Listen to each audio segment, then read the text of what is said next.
U.S. lawmakers from both sides of the aisle are clashing after President Biden warning he could suspend some more military aid to Israel.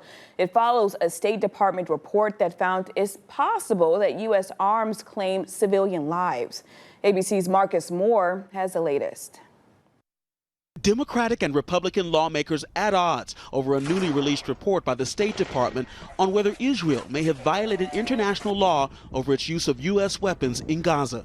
That report, ordered by President Biden, says Israel has the knowledge and means to mitigate civilian harm, but a high level of civilian deaths, quote, raises substantial questions about whether the IDF is using them effectively in all cases. President Biden has said, now you can continue this war against Hamas, but if you're going to use our munitions and continue to have our support, you have to do it in a way that minimizes civilian casualties. In separate interviews, Senator Chris Coons of Delaware expressed openness to suspending delivery of some of the largest weapons the U.S. sent to Israel if Prime Minister Benjamin Netanyahu orders a full invasion of Rafah without sufficient protections for civilians living there. But Republican Congressman Mike McCall of Texas claims Biden's warning sent a dangerous signal to enemies and allies by suspending aid. To say you cannot invade Rafah, we're telling the Israelis, dictating their military strategy. This is the last point, the last step in the completion of their military objective.